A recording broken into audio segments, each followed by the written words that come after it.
নমস্কার বন্ধুরা, আজ আমি বানাবো লঙ্কা আর রসুনের আচার। এই আচারটা এত টেস্টি হয়, বেশি কিছু জিনিস দরকার নেই। ডাল দিয়ে তো অসম্ভব ভাল লাগে, ডাল আলু সিদ্ধের সাথেও ভীষণ ভাল লাগে, কিংবা রুটি পরোটার সাথে ভীষণ ভাল লাগে। ভীষণ ইজি রেসিপি, কিন্তু খেতে অসাধারণ। এইটা অনেক দিন পর্যন্ত থাকে, কিন্তু এইটা বেশি দিন আমাদের ঘরে থাকে না, একদম দুদিনে শেষ হয়ে যায়। ভীষণ টেস্টি, একবার বানিয়ে দেখতে পারেন। কথা দিচ্ছি আপনাদের আজকের এই লঙ্কার আচারের রেসিপিটা আপনারা বানাতে চাইবেন, আর যদি কাউকে খাওয়ান তারা কিন্তু আপনার কাছ থেকে এই রেসিপি কীভাবে বানিয়েছেন জানতে চাইবে। নমস্কার বন্ধুরা, বেঙ্গলি নাগরাতে আপনাদের সবাইকে স্বাগত। তা চলুন, আজ আমি লঙ্কা আর রসুনের আচার আপনাদের দেখাবো। প্রথমে আমি লঙ্কা নিয়ে নিয়েছি, 200 গ্রামের মতন কাঁচা লঙ্কা নিয়ে নিয়েছি। এই লঙ্কার আচারে একটু ঝালটা কম হলে ভালো হয়। আর অল্প করে ধরুন 30 থেকে 35টা রসুনের কোয়া নিয়ে নিয়েছি। প্রথমে একটু জলে ভিজিয়ে এর খোসাটা ছাড়িয়ে নিয়েছি। আচ্ছা, আপনারা কিন্তু শুধু কাঁচা লঙ্কারও আচার বানাতে পারেন। আমি লঙ্কা আর রসুনের বানাচ্ছি, এর দুটো কম্বিনেশনে খেতে খুব ভাল লাগে। আচ্ছা, কাঁচা লঙ্কাগুলোকে আমরা 4 পিস করে, 4 পিস হোক 3 পিস হোক, আমরা কেটে নেব। প্রথমে আপনারা যদি ঝাল খান তাহলে ঝাল লঙ্কা ইউজ করতে পারেন। আমি এইটা বেশি ঝাল নেই, একদম কম ঝাল লঙ্কাটা ইউজ করেছি। আচ্ছা, আমি এবার রসুনগুলোকে আমি কুচি কুচি করে নেব। দরকার নেই 2 পিস করে নিতে পারেন, 3 পিস করে নিলেও হবে। এটা ভীষণ ইজি রেসিপি, একবার অবশ্যই বানিয়ে দেখবেন। বাচ্চাদের টিফিনে পরোটার সাথে দিতে পারেন। আমাদের এখানে যারা নন বেঙ্গলি তারা কিন্তু পরোটার সাথে এই আচারটা খায়, খেতে দারুণ লাগে। তো আমি অবশ্য পরোটার সাথে খাই না, আমি ডালের সাথে খাই। আলু সিদ্ধ হলে দারুণ লাগে। একদম নিরামিষ দিনে আপনারা কিন্তু বানিয়ে দেখতে পারেন। আচ্ছা, এবার আমি চপার একটা নিয়ে নেব। আপনারা চপার যদি না থাকে তাহলে ছুরি দিয়ে ছোটো ছোটো করে কেটে নেবেন। আমার কাছে চপার ছিল, এটা আমি নিয়ে নিলাম। আচ্ছা, এবার লঙ্কা রসুনটা আমি একসাথে দিয়ে এটাকে চপ করে নেব, মানে একদম ছোটো ছোটো করে কাটা হয় না, সেরকম কেটে নেব। বেশিরভাগ লোকের ঘরেতে এখন এই জিনিসটা রয়েছে, এটা দিয়ে আপনারা খুব সহজে করে নিতে পারেন।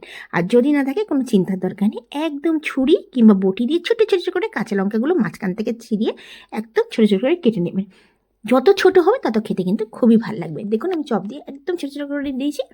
এবার আমি কাঁচা লঙ্কা রসুনটা থালার মধ্যে ঢেলে নেব। এইটা কোনো শীতকাল গরমকাল কোনো কিছু না, আপনার যখন মন চাইবে বানিয়ে নিতে পারে।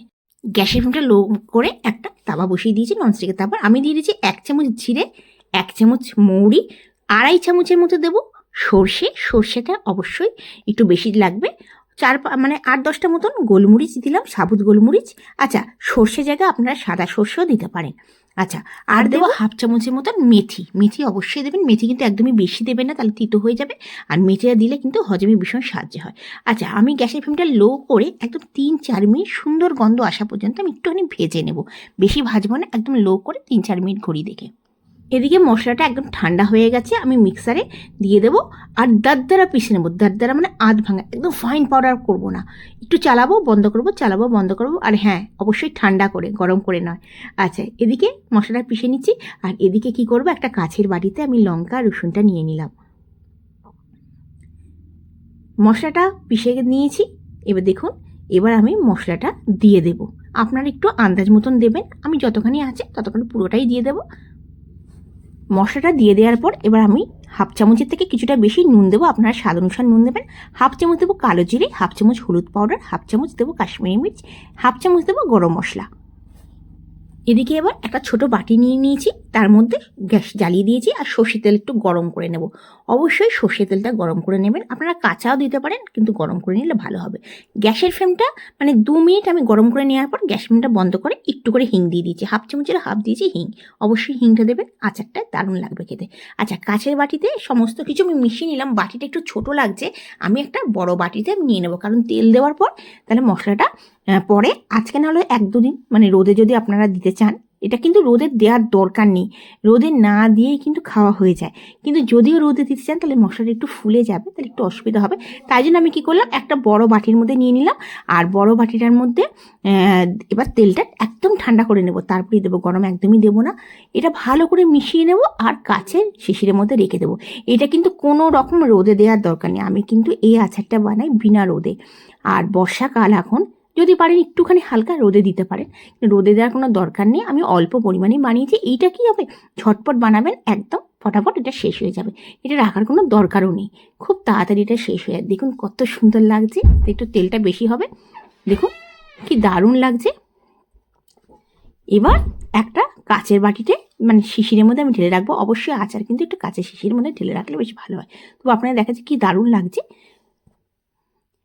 এইটা একদিন পর খাবেন, সঙ্গে সঙ্গে খাবেন না, একদিন পর খাবেন। তাহলে কি হবে, মশলাটা একটু ফুলবে। আর কোনো রকমের টকের দরকার নেই, যেহেতু আমরা এর মধ্যে, আপনারা যদি টক খান তাহলে আপনারা কিন্তু এর মধ্যে রাই দিতে পারেন, মানে সর্ষে থেকে ছোট দানা হয় সেটা দিতে পারেন, কিন্তু টকের দরকার নেই, এটা কিন্তু টক হবেই। এবার আমি এটা কাচের বাটির মধ্যে ঢেলে দিলাম, মানে কাচের একটা জারের মধ্যে। আপনাদের আজকের এই লঙ্কা রসুনের রেসিপিটা কেমন লাগলো অবশ্যই জানাবেন। যদি ভালো লেগে থাকে অবশ্যই লাইক করবেন। যদি আমার চ্যানেলকে এখনও পর্যন্ত সাবস্ক্রাইব না করে থাকেন অবশ্যই সাবস্ক্রাইব করার অনুরোধ রইল।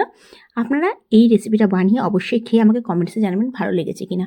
আশা করছি আজকের এই রসুন আর লঙ্কার আচারটা আপনাদের ভীষণ ভালো লাগবে, আর যাকে খাবেন সেই এই রেসিপিটা আপনার কাছ থেকে জানতে চাইবে। দেখুন কি দারুণ লাগছে। আমি অল্প করেই বানিয়েছি,